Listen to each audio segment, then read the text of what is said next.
सेवा ही मेरी पहचान, शंकर सोनेजा। सेवा ही जिनकी पहचान, वो हैं शंकर सोनेजा। फ्री मालेगांव का काढ़ा, फ्री जोड़ों के दर्द का तेल, फ्री नसों के दर्द से छुटकारा पाने की पीने की दवा। सेवा का लाभ उठाइए, सदैव आपकी सेवा के लिए हाजिर रहते हैं शंकर सोनेजा। न घर ऐं गाड़ी फ्री में मिलंदी आहे ऐं न कपड़ो लतो, पर हा रिश्तो.com ते रजिस्ट्रेशन बिल्कुल फ्री में मिलंदी आहे, जिते 3000 खां वधीक प्रोफाइल्स रजिस्टर्ड आहिनि ऐं जिते ख़ास करे छोकरियुनि जा प्रोफाइल्स सेफ ऐं सिक्योर्ड रखिया वेंदा आहिनि। त जल्दी ही पंहिंजो नालो रजिस्टर करायो। थी सघे थो तव्हांजो जीवन साथी तव्हांजो इंतजार कंदो हुजे। रिश्तो.com, सिंधियुनि जो सिंधियुनि सां, ऑनलाइन सिंधी मैट्रिमोनी। नमस्कार, मैं राजेश दलवानी, आप देख रहे हैं उल्लास लाइन बुलेटिन। पिछले कुछ दिनों से मारल गांव स्थित उल्लासनगर महापालिका की सुपर स्पेशलिटी हॉस्पिटल के सुरक्षा रक्षक के आत्महत्या को लेकर हॉस्पिटल प्रशासन पर आरोप लगे कि सुरक्षा रक्षक राजू मारुति धटावकर को पगार न मिलने के कारण उन्होंने आत्महत्या की है। जहां इन्हीं आरोपों को लेकर हॉस्पिटल प्रशासन डॉक्टर संचित पाल ने पत्रकार परिषद का आयोजन किया, जहां डॉक्टर पाल ने हॉस्पिटल प्रशासन पर लगे आरोपों को खारिज करते हुए पत्रकारों से बात करते हुए क्या कहा, आइए जानते हैं।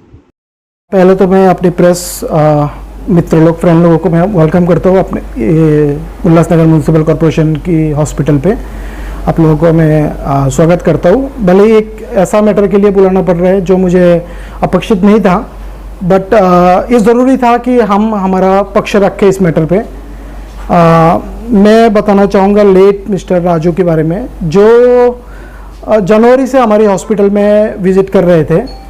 मतलब हमारा कंस्ट्रक्शन का काम चालू था तो वो आते रहते थे, जाते रहते थे। एंड हमने फिर उनको क्या बोला कि आप कुछ काम में नहीं बोलते, कुछ काम है तो दो, बिकॉज उस टाइम में हॉस्पिटल चालू नहीं हुआ, कंस्ट्रक्शन का काम चालू था। तो वो हमारी गणपति जी की पूजा करते थे एज ए पुजारी बोल के। तो वो जनवरी महीने में हम लोग ये सोच रहे थे कि हॉस्पिटल जनवरी में ओपनिंग होगा, बट ओपनिंग हुआ नहीं था उस टाइम पे किसी कारण से। बट गणपति भगवान मंदिर सब सेट हो गया, तो मंदिर को हम ऐसे नहीं रख सकते, तो मंदिर की पूजा करता था वो रोज आके। फिर वो मतलब इंसान इतना अच्छा था, वैसे सिक्योरिटी गार्ड जैसा वो था नहीं, छोटा हाइट का था, बट एक जो विश्वास रहता है किसी आदमी से देखने के बाद कि ये विश्वास करने लायक आदमी है। तो हमारा कोई भी सामान, क्योंकि कंस्ट्रक्शन चालू था तो सामान चोरी वगैरह हो सकता था, तो हमें लगा कि ये इंसान के ऊपर हम भरोसा कर सकते थे। तो हमने उसको सिक्योरिटी गार्ड अपॉइंट किया जिस दिन से हॉस्पिटल ओपन हुआ, 12 तारीख से। सो 12 फरवरी से वो हमारे पास सिक्योरिटी गार्ड बोल के काम कर रहे हैं। एंड अभी तक भी हमारी पेरोल पे वो है, काम कर रहे हैं। लास्ट ये जो महीना है, इस महीने की 2 तारीख से वो आ नहीं रहा था हमारे हॉस्पिटल में। एंड हमारे पास कुछ खबर नहीं था, हमें ना ही कोई एप्लीकेशन दिया था, ना कोई लेटर दिया था कि हम नहीं आ पाएंगे। एंड हम लोग उसको जब एक काफ़ी दिन हो गए नहीं आ रहे, तो हम लोग उससे फॉलोअप चालू किया। हमारे एचआर ने कॉल किया उसको, कभी तो 4-5 बार भी कॉल किया एक ही दिन में कि आप कहाँ पे हो, आप जॉब पे नहीं आ रहे हो, आ जाओ जॉब करने। एंड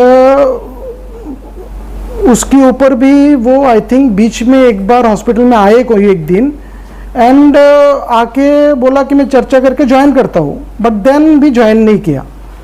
एंड फिर हमें ये उनकी खबर मिली कि उन्होंने सुसाइड किया। फिर इसके ऊपर जब आरोप प्रत्यारोप चालू था, तो हमने उसकी जो डिटेल्स है, एक प्रेस नोट हमने उल्लासनगर म्यूनसिपल कॉरपोरेशन को जमा किया, जिसमें हमने क्लियरली बताया कि जब से वो हमारे पास काम पे है, हर महीने की सैलरी उसको हर महीना पहुंचा है। जिसका, क्योंकि हमारे पास क्या है, कोई भी सैलरी, कॉर्पोरेट हॉस्पिटल है तो सैलरी हमारा बैंक अकाउंट थ्रू ही ट्रांसफ़र होता है, तो उसकी पर्सनल अकाउंट पे ही उसकी सारे सैलरीज गई है। जब वो पूजा करता था उस टाइम के भी जो पूजा का पैसा था वो भी हमने उसकी अकाउंट पे ही दिए। फरवरी महीने 12 तारीख से जब उसकी काम चालू हुआ तो वो फरवरी महीने का सैलरी भी हमने उसके अकाउंट में दिए, मार्च महीने का भी उसके अकाउंट में दिए। अप्रैल महीने में हम उसके अप्रैल महीने का सैलरी मई महीने में उसके अकाउंट में नहीं दे पाए, बिकॉज वो आ नहीं रहा था हॉस्पिटल में। हमें समझ में नहीं आ रहा था कि वो आ क्यों नहीं रहा है, वो एब्सकॉन्ड भाग गया काम छोड़ के कि काम में है। ऐसे स्टाफ का हम चेक बनाते हैं, तो हमने उसकी अप्रैल महीने का सैलरी का चेक बना के रखा था जो मई में उसको लेना था, बट मई 2 तारीख से वो हॉस्पिटल आ ही नहीं रहा है। तो वो चेक उस डेट से बना हुआ ही है हमारे पास। अभी हमें ये खबर पता चला, तो जिस दिन इंसिडेंट हुआ, वो इंसिडेंट होने के बाद उल्लासनगर की जो वरिष्ठ लोग हैं उन्होंने बोला कि भले ही आपने किया है बट उसको एक आर्थिक मदद करो, बिकॉज वो शायद कुछ तकलीफ में होगा, लोन पे होगा, जो भी है। तो उसके ऊपर भी मैंने जब थोड़ा बहुत और स्टडी किया तो मुझे पता चला कि उसने कहीं से कर्जा लिया हुआ था एंड कोई प्राइवेट एजेंसी है जिससे कर्जा लिया हुआ था। वो प्राइवेट एजेंसी उसको हॉस्पिटल में आके धमकाता था। उसको पता चल गया था इधर काम करता है और उसको एक डेडलाइन दिया कि ये तारीख तक पैसा नहीं मिलेगा तो हम देख लेंगे। तो उसने क्या किया, उस तारीख से हॉस्पिटल आना बंद कर दिया। उसका ना आने का कारण हमें उस दिन पता चला एंड डर के मारे, क्योंकि वो प्राइवेट प्लेयर को पता चल गया कि इस हॉस्पिटल में काम करते हैं, तो डर के मारे ड्यूटी पे नहीं आ रहा था। अभी जो हमारे ऊपर आरोप था कि आपने सैलरी नहीं दिया बोल के वो ड्यूटी उसने सुसाइड किया, अगर सैलरी उसका इम्पोर्टेंस होता था वो तो काम पे आता था, क्योंकि उसको पता है कि काम पे आऊँगा तो सैलरी मिलेगा।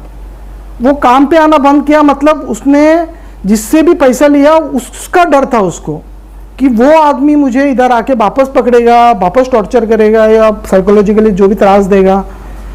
वो एक एंगल किसी ने भी बात नहीं किया, बट आरोप क्या लगाया गया, हमारे ऊपर लगाया गया। दूसरा आरोप हमारे ऊपर क्या लगाया जा रहा है कि हमारे यहाँ 35-36 ऐसा स्टाफ है जिनको हम लोगों ने सैलरी नहीं दिया।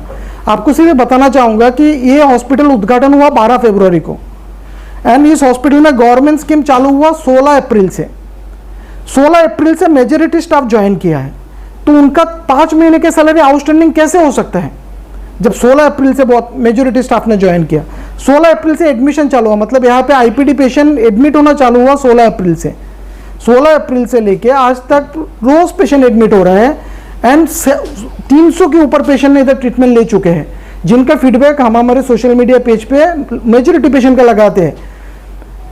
अगर हम स्टाफ को सैलरी नहीं देते हैं, कोई भी स्टाफ अपना दिलो जान से क्यों उस पेशेंट को ट्रीट करेगा? क्या उसका कोई रिश्तेदार है, नातेदार है कि दिलो दिमाग से उसको ट्रीटमेंट करेगा?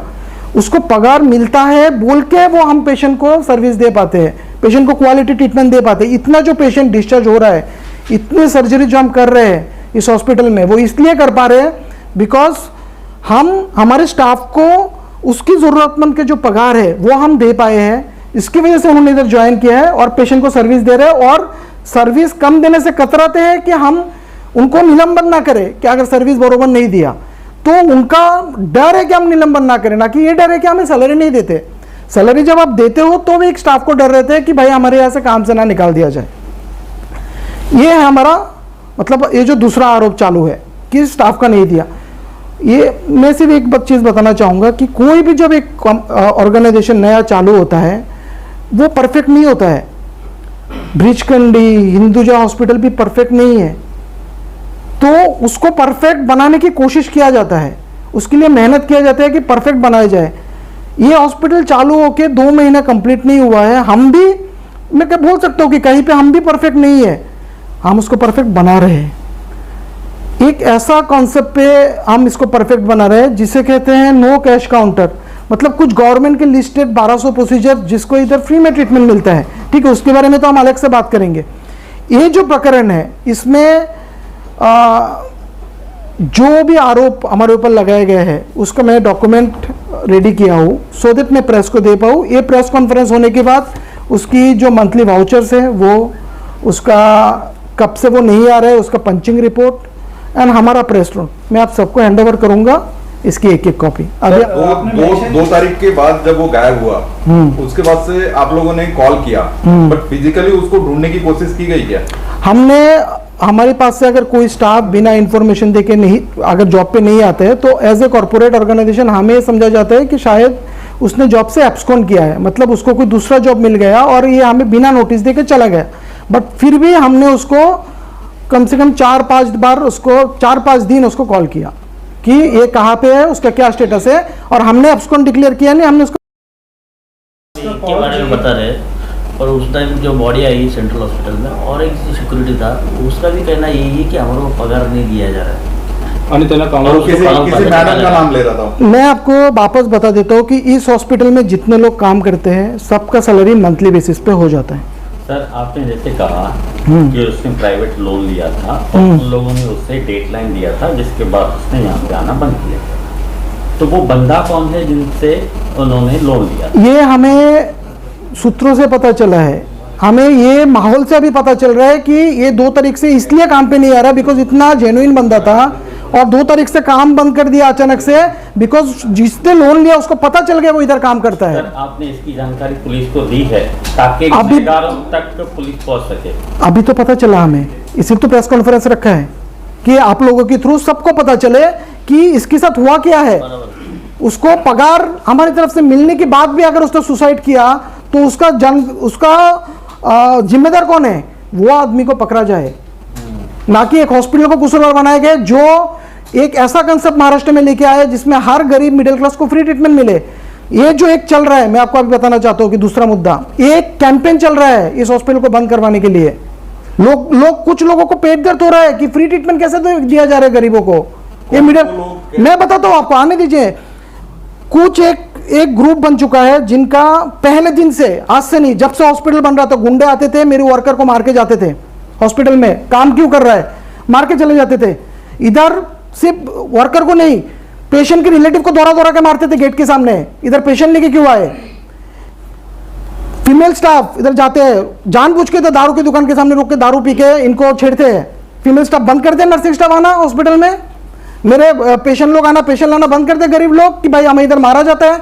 ये जो सुनने दे, मेरा मैं बोल लेना चाहिए, ये जो बना दिया ना एक कल्चर, देखिए एक लॉबी बन गया है जिनका काम है फ्री ट्रीटमेंट नहीं होना चाहिए।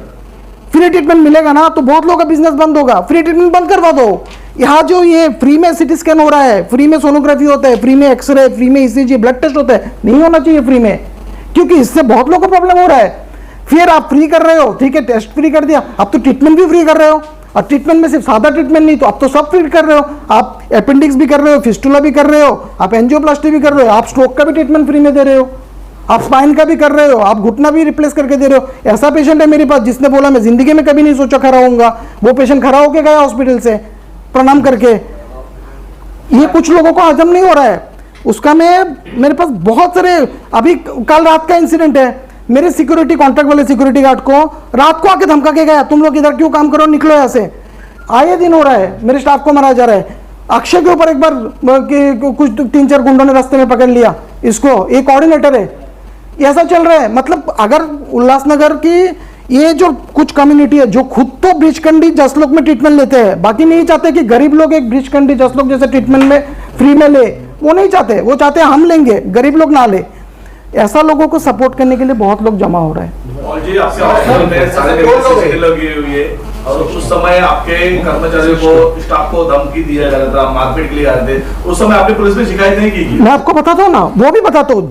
जब पहली बार मेरे स्टाफ को, वर्कर लोगों को जो ईट प्लास्टर की काम करते हैं, जिस दिन मारा गया था, हमने वर्कर लोगों को भी उधर पुलिस स्टेशन में भेजा।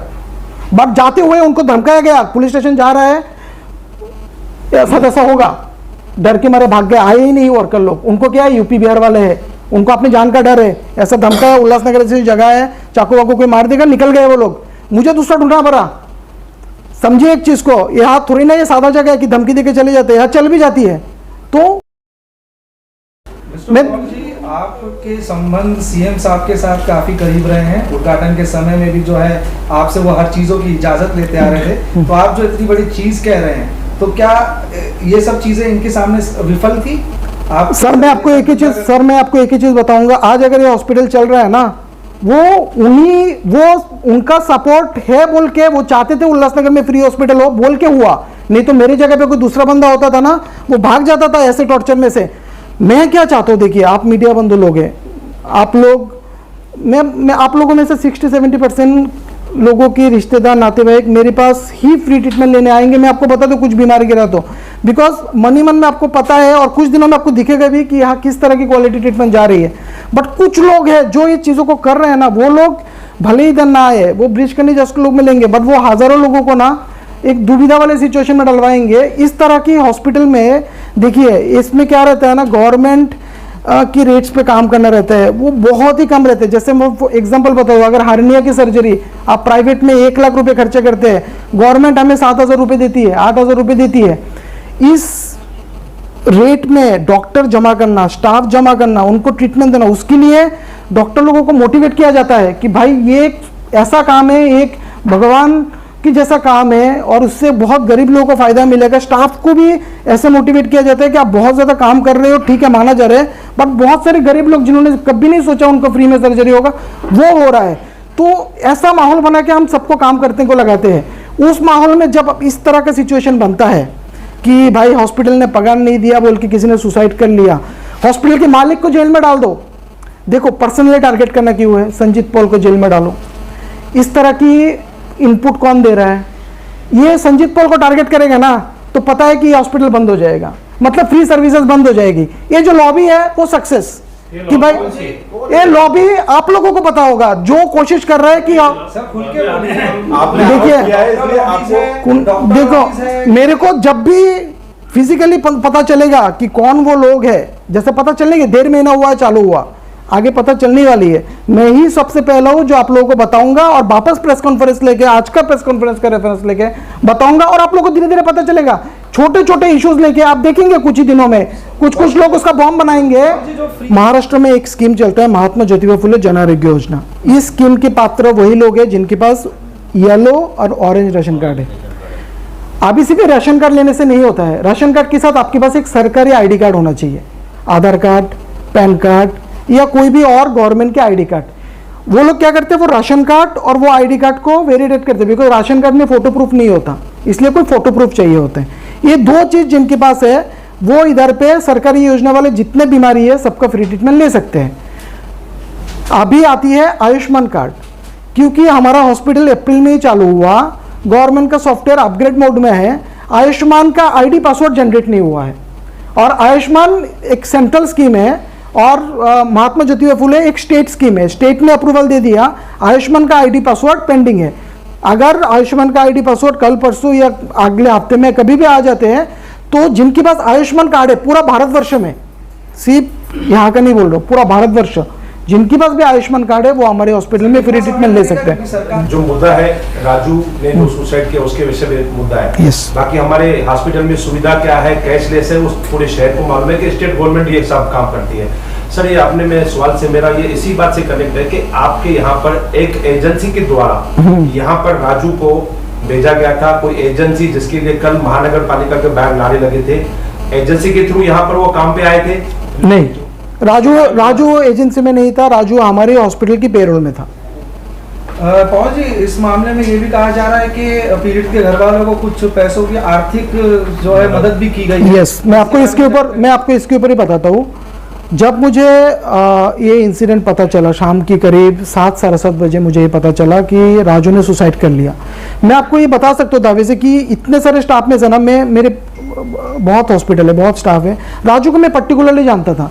क्यों? बिकॉज मेरे एक जो विश्वास है गणपति भगवान, वो गणपति भगवान ड्यूटी में ज्वाइन करने के बाद भी पूजा करता था रोज। वो एक लौता इंसान था जिसकी वजह से मैं मान के चल सकता था कि गणपति भगवान के सामने अगरबत्ती चालू रहेगा, दिया चालू रहेगा। तो जब मुझे ये इंसिडेंट पता चला मेरे लिए एक शॉकिंग ही था। फिर मुझे एक 8 साढ़े 8 बजे ये पता चला कि राजू के रिश्तेदार परिवार वाले किसी भी संस्था के संपर्क में है जो बोल रहे हैं कि अगर कार्रवाई नहीं हुआ तो हम हॉस्पिटल के सामने आके हॉस्पिटल को बंद करेंगे। मैंने सोचा दिस इज शॉकिंग, हमारी क्या गलती है उसमें, हम तो सैलरी दे रहे हैं उसको बरोबर, वो नहीं आ रहा है और वो हमें अभी पता चला कि उसने सुसाइड किया। अगर मुझे थोड़ा भी पता रहता कि वो मानसिक तार से मैं पर्सनल लेवल पे हेल्प करता था उसको, बट वो हमें पता नहीं थी। तो 9 साढ़े 9 बजते ही फिर ये पता चल गया कि आप उसके रिश्तेदार को मदद कीजिए। मैं बोला ब्लैकमेलिंग में मदद नहीं करूंगा बिकॉज मेरी कोई गलती नहीं है उसमें। 10 बजते हुए मेरे को कुछ जो उल्लासनगर के वरिष्ठ लोग हैं उन्होंने बोला कि ये ब्लैकमेलिंग की तरफ से आप मदद मत समझो, एक गरीब है, उसका जो भी उसका फाइनेंशियल है उसका परिवार उससे उभर जाएगा अगर आप मदद करेंगे। एंड आपके लिए कोई बड़ा अमाउंट होगा नहीं बट उसके लिए बहुत बड़ा अमाउंट होगा। तो मैंने 10 बजे मुझे 5 मिनट भी नहीं लगे डिसीजन लेने में कि इसको मैं 3 लाख रुपए का चेक भेज रहा हूँ।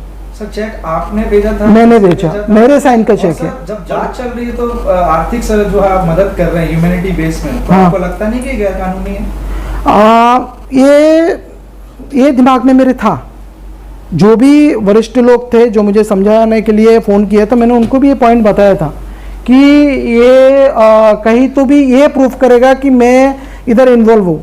तो उनका ये कहना था कि सबको पता है, मतलब जो वरिष्ठ लेवल में है सबको इनडायरेक्टली पता है कि आप उसमें इन्वॉल्व नहीं है, आप टारगेट बने जा रहे हो।